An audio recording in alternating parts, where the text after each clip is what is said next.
Seperti yang kita sama-sama ketahui, bahwa dalam bahasa Arab, kata selalu dikelompokkan dalam dua kategori. Muzakkar, laki-laki, dan muannats, perempuan. Bukan hanya manusia, bahkan benda-benda sekalipun selalu dimasukkan dalam dua kelompok ini. Ada benda-benda yang masuk dalam kelompok laki-laki dan ada benda-benda yang masuk dalam kelompok perempuan. Nah, berkaitan dengan orang, kalau misalkan kita mengatakan muslim laki-laki, maka bahasa Arabnya adalah muslimun. Kalau muslimnya perempuan, maka muslimatun, ada tamarbutoh. Falahun, petani laki-laki, falahatun, petani perempuan. Thalibun, mahasiswa laki-laki. Kalau mahasiswanya perempuan, mahasiswi, thalibatun, dan begitu seterusnya. Nah, lalu dalam salah satu komentar ada pertanyaan tentang ayat-ayat di Al-Quran yang menggunakan kata-kata muzakkar yang maknanya mencakup juga perempuan.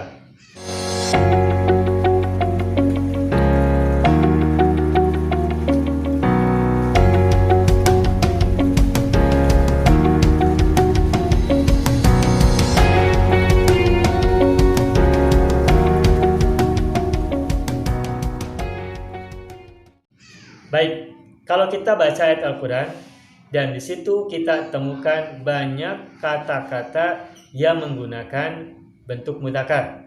Misal, dalam surat Al-Baqarah ayat pertama, Alif Lam Mim, Dzalikal Kitabu La Raiba Fihi Hudal lil Muttaqin. Selanjutnya, Alladzina yu'minuna bil ghaibi wa yuqimunas salata wa mimma razaqnahum yunfiqun. Sampai seterusnya ayat yang kelima, ulaika ala hudam mir rabbihim wa ulaika humul muflihun. Nah, di situ dalam ayat-ayat pertama surat Al-Baqarah ini semuanya adalah menggunakan kata muzakkar. Al-muttaqin muzakkar, alladzina muzakkar, yu'minuna muzakkar, yuqimuna muzakkar, yunfiquna muzakkar, al-muflihun juga muzakkar. Semuanya menggunakan kata-kata baik isim maupun fiilnya adalah untuk kata muzakkar. Nah, akan tetapi sekalipun dari segi jenis katanya adalah muzakkar, namun pemaknaan dalam semua kata-kata muzakkar di ayat-ayat ini semuanya tidak hanya merujuk kepada laki-laki, tapi juga untuk laki-laki dan perempuan, dua-duanya sekaligus. Yang bertakwa laki-laki dan perempuan. Yang mendirikan sholat ya laki-laki dan juga perempuan. Orang-orang yang berbahagia itu al-muflihun juga mencakup laki-laki dan juga perempuan. Ayat yang lain dalam surat Al-Baqarah juga ayat 183. Ya ayyuhalladzina amanu kutiba alaikumusiyam kama kutiba alal ladzina min qablikum la'allakum tattaqun. Ini semua kata-kata dalam ayat ini merujuk kepada muzakkar, tetapi maknanya bukan hanya untuk laki-laki tapi juga untuk perempuan. Bahkan kalau kita belajar ulumul hadis, kita mengenal ada istilah rijalul hadis. Rijal itu jamak dari rajulun, artinya adalah laki-laki. Akan tetapi kalau kita belajar ulumul hadis, kita temukan perawi hadis itu tidak hanya laki-laki tapi juga ada perempuan. Misal, di kalangan sahabat ada Siti Aisyah, ada Ummu Salamah atau Asma atau yang lain-lain. Meskipun para perawi hadis itu ada yang perempuan, namun mereka dimasukkan dalam kelompok rijalul hadis, orang-orang yang meriwayatkan hadis. Dalam kehidupan sehari-hari misalnya, kalau kita melihat ada 5 manusia, yang 2 laki-laki, yang 3 perempuan. Maka kalau kita manggil mereka itu cukup dengan menggunakan kata mudzakkar saja, meskipun laki-lakinya cuma 2, perempuannya ada 3. Misalkan mereka itu semuanya adalah para mahasiswa. Ayyuhat tullab.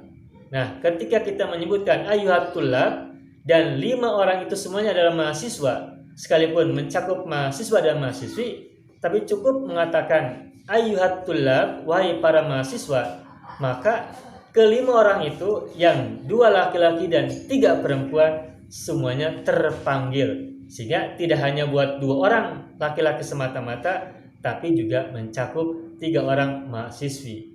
Kenapa? Karena kalau kata mudzakkar, maka itu udah mencakup laki-laki dan perempuan. Tetapi kalau yang disebut adalah kata muannats, maka itu hanya ditujukan untuk perempuan saja.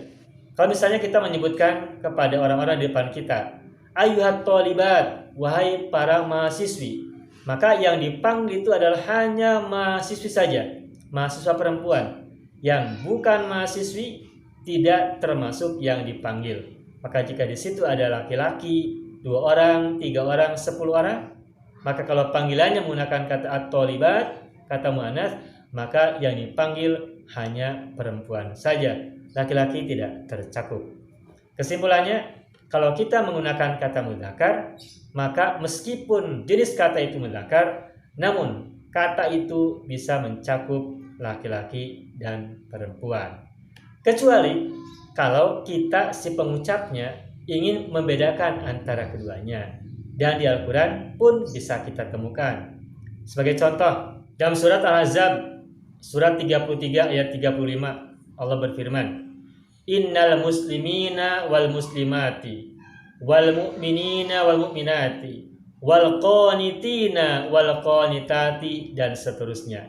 Itu di situ Allah menyebutkan 2 kelompok sekaligus, kaum muslimin dan muslimat, mukminin dan mukminat, qanitin dan qanitat, dan seterusnya.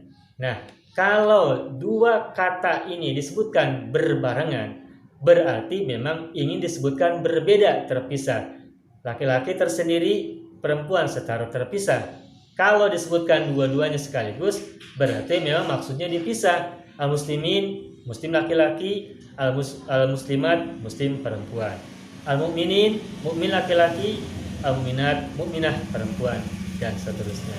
Dan pada ayat berikutnya, ayat 36, Allah pun berfirman, wa ma kana li mu'minin wala mu'minatin idza qadallahu wa rasuluhu amran, dan seterusnya. Nah, di situ Allah menyebutkan wa ma kana li mu'minin wala mu'minatin, mukmin laki-laki dan mukmin perempuan. Nah, berarti kalau begitu Allah di situ ingin memisahkan antara mukmin yang laki-laki dan mukmin yang perempuan.